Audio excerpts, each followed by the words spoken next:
Hey guys, welcome to another episode of Thinking Like a Bank, where we show you how to think like a bank by applying the same strategies and principles that banks use to help you find more financial freedom in your life. I'm your host, Sarah Ibrahim. With us today, I have a very special guest. Her name is Diana Murphy. She's a coach for CEOs of small businesses and expert advisory firms. She helps high integrity, family valued business owners run, design, and flourish in their businesses without regret, stress, and worry. She's the host of the podcast called Regret Proof Your Business. And with us today is Diana. Welcome to the show. Hey, so glad to be here. What an honor. Yeah, thank you. Thanks for joining us. I'm excited to talk about your background and coaching. I've worked with about five different life/business coaches in my past, and it's changed my entire perception of business and how I feel about myself and how I think about myself. So I definitely see the value in it. It works if it's the right coach, and in the Yeah. right setting. Before we jump into like the whole idea of coaching business owners, can you tell us more about your background and how you got into the space? Yeah. So I was, it was a surprise to me that I had to become a business owner to become a coach. So 8 years ago, I went through a transformation that was so life changing that I wanted the world to know. And it was around weight loss and the way I was thinking about myself and my, physical appearance, but also the way my relationship with food. I was a top performer at everything I did, even though at that season I was just empty nesting after being an at home mom. And I think what's so fascinating, I look at it now. Of course, I had an entrepreneurial spirit. I always was the head of every fundraiser. I loved my life working at Gallup, but now I was in this space where I had this open blank slate and I knew I wanted to bring coaching and coaching top performers into the world. I wanted to be doing that work. So I started with weight loss, moved into wellness, and always really fell in love with the small business owner who I think is underserved with coaching. I think a lot of entrepreneurs and corporate executives are served well by coaching. And so I have a little mission that small business owners should have the same access, and because I know they benefit from it. So that's where I've landed in the last 2, 3 years is with definitely some executive leaders, but my best work is working with small business owners and helping them to flourish after bringing all the tools that I've learned in the last 8 years around mindset and well-being.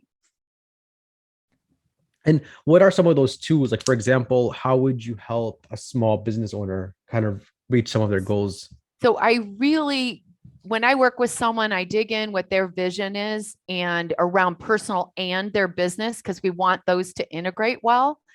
And there's always a rub. Someone will come to me in high stress, feeling burned out, feeling bored, having something new maybe coming ahead that's really rocking them emotionally. There's a lot of stress. And those are the spaces where I help them to really look at their mind and the way that they're thinking about their situation. And all of our thoughts create an emotional response. And that emotional response creates us to take action or inaction, sometimes too fast, sometimes procrastination, sometimes being in confusion for a long time. And the only way we're going to hit goals in a new space is really seeing what our mind is up to unintentionally and really make sure we're thinking in a way that's clearer and aware of the thought or the patterns that are kind of just part of us from how we were raised, all those things, kind of disrupt those a little bit and step into a new way of thinking.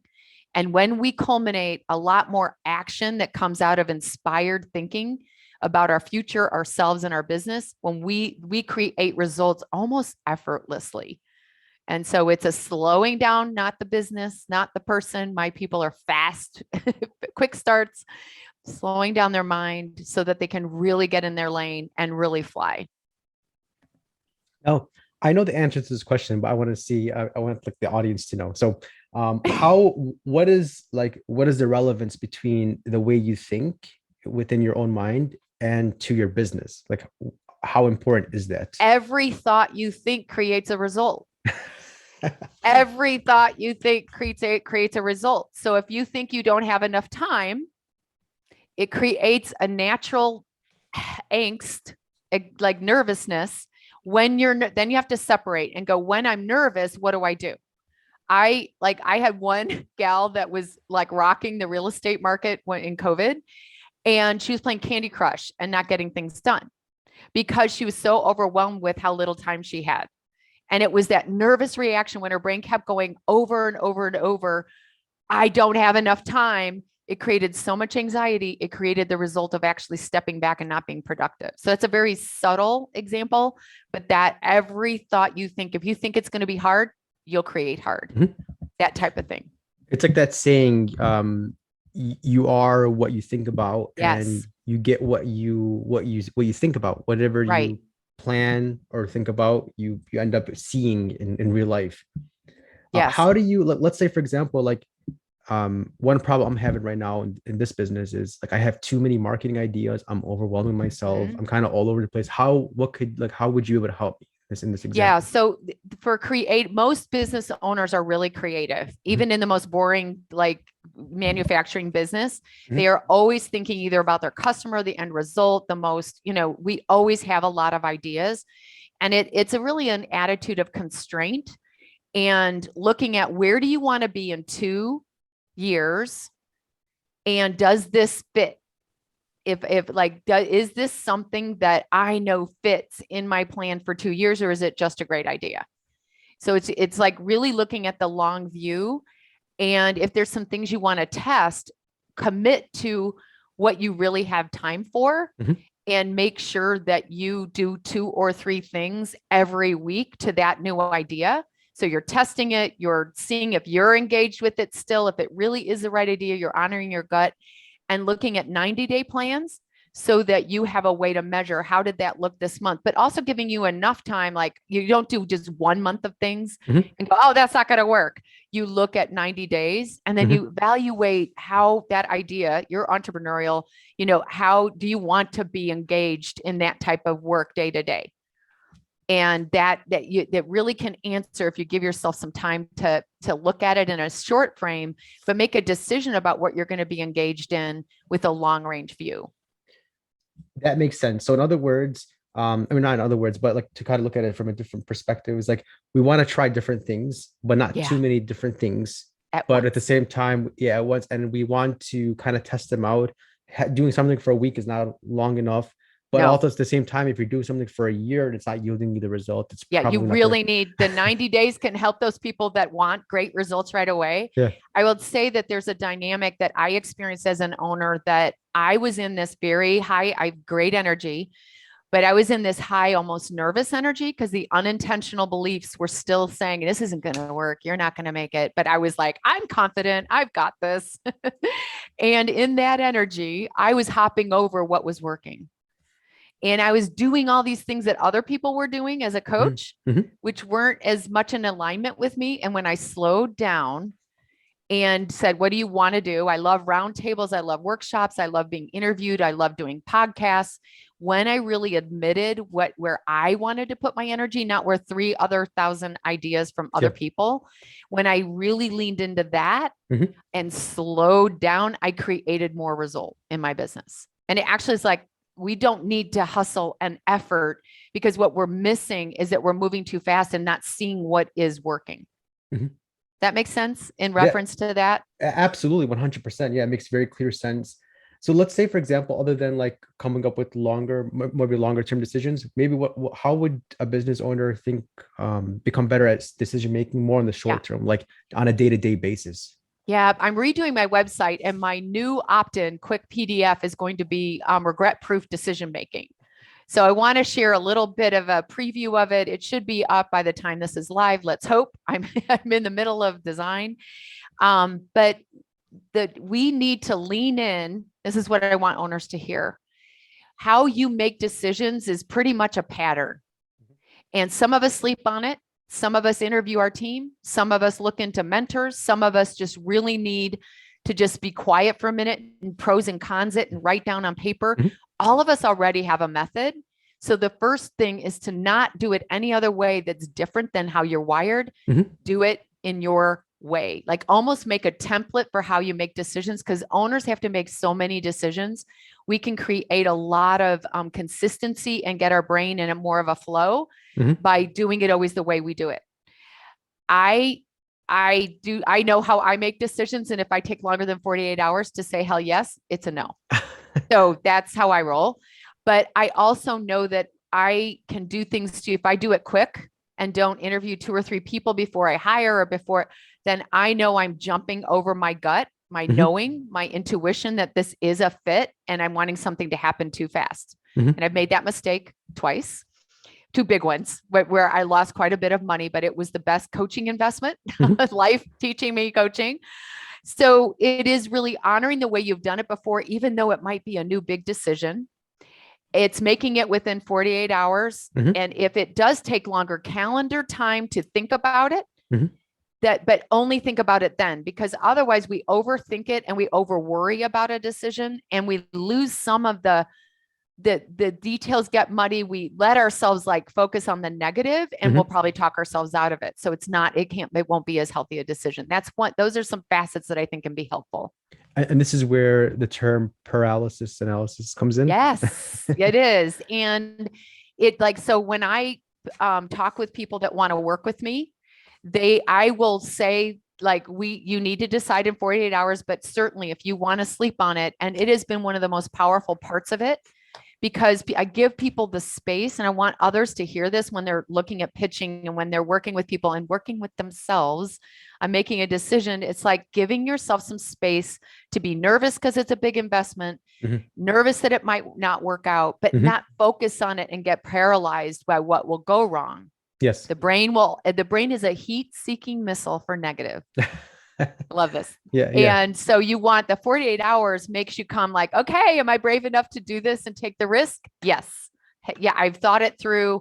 I've asked the right people. I kind of know I'm willing to take the risk. Not everything works out the best, but it's like knowing in that moment you did everything you could to make a good decision and honor that and move forward. Yeah, exactly. Sometimes you don't have all the facts and Right.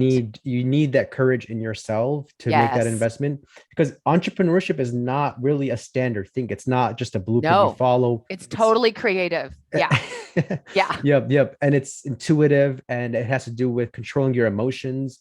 And also like jumping on opportunities when they arise, right? Yes. Yeah. And we created those. We need to remember that. I have a lot of things falling my way right now. And I'm Mm. like, how did that happen? Yeah. And it's like the way I showed up on LinkedIn or the way I did a podcast or the way and any owner, no matter what type of business you're in, you are creating those opportunities for yourself. So when they fall out of the sky, own it. Yeah. Seriously, own Yeah. it and then evaluate, did I create this and is this part of my future? Is this for me? Mhm. And I think that's where the calendarizing, there are times when you need more information and more data. Mhm. And that's why you want to calendarize a time to intentionally think about it. But otherwise, you just go about your business Mhm. and you make sure the reports are back or you've had the conversations you need to make a bigger decision, especially when it incorporates something with your team or a big shift in your business. But it's not asking permission to take Mhm. the risk because Mhm. you're the owner's the risk taker, not the team. Yes. They want to stay safe. So it's more asking them how it will affect them if you're leading a team. But knowing that you as an owner need to take that leadership seat every time. That makes sense. And then as far as like setting goals, if this is something Mhm. like I work with a lot of clients and as far as financial planning, and sometimes it's a little Yeah. bit tricky setting goals. Like one problem is like, how do you measure like goals from short term to long term? What are some methods you have about goal Yeah. measuring? So I get into a more holistic Mhm. way because it's coaching and life. Yes. But most of, I would say, most of my clients set really clear financial goals. Yes. And when they do that, it's also when all the thoughts are, especially when you have growth goals, like big, hairy goals, or like, I really want to be a million by, then it's really owning that. Some of the work mentally is owning that new goal and Mhm. seeing all the thoughts that creates. And that's unintentional thinking. Mhm. You might not be able to make it. You're not good enough. You've got, this is where imposter syndrome can come Mhm. in, other things. And so the setting of the goal is so key to see what the thought work is, the thoughts that are going on and intentionally. And that's the Mhm. mining I do to help those get out of the way so my owner can see how he or she can really hit it. Mhm. And so that's the way I look at goals. I love my owners to think about, how would you feel if you already were there? How would you feel if you're making $1 million, vacationing like you want to, and resting on weekends and implementing all the things you love to do in your business? How does that feel in your body? That's the emotion you need to create along the way. We don't stress out for 2 years and all of a sudden end up at that place. We have to create, oh my gosh, I love this new idea. This is so exciting. I can see it happening. It scares me a little bit, but I can do this. It's taking vacations, even though you've never done one for a while, and learning and doing it the first time, and it kind of freaks you out. And then doing it another time and getting better at it. You actually might have to train yourself to be a person who vacations. And then you learn each time how much your team needs to be set up for success before you go the next time. Mm-hmm. And that's how in 2 years, you're a person who works 3 days a week and goes on vacation. So then, or whatever you want to be doing in that 2 years. This brings me to my next question then, is that, because that sounds really good, actually. Like it would, if I imagine myself 2 years out, making over $1 million a year and vacationing and having weekends off, it feels really possible. Good. Yeah. Now, how can a business owner like do that? Like, as far as managing from a time management perspective, like how do you do so many things in a day? So it's bringing back really an understanding and a knowing of two things: the obstacles kind of mentally, but the obstacles, like if you dream about that life, what's getting in the way? I don't have enough time. My business needs me all the time. There's some things that naturally will come up, and that's the coaching work. And then it's owning that those are the things that we work on coaching wise, and it will come up in a regular basis. And I draw my clients back to making decisions as if it was already done. Would you be working with this particular client if you had $1 million in revenue? No. Is it time to let that client go, find someone else to serve them when we're in service industry? And, would you be doing this behavior of doing everything like if you had $1 million company and wanted to vacation? No, you'd be looking at ways, and we can be resourceful. Fractional help is so available. We don't have to hire a whole team and be, a manager of, you manage your team and lead your team, but I hire everybody fractionally. Mm-hmm. So I don't have this big, long commitment, but I can be resourceful and making sure I create the support. So I'm only coaching and doing what I'm good at. And that's where owners really thrive. So it's making those decisions will support that goal. And fractional means like contracted work, right? Yeah. So I don't have a VA that's my full assistant. Yeah. My business doesn't require it yet, but I hired a really good one that loves and, totally has invested her time appropriately to my business. And she always is asking, what more can I do? Mm-hmm. And I'm learning ways to hand off and that frees me up.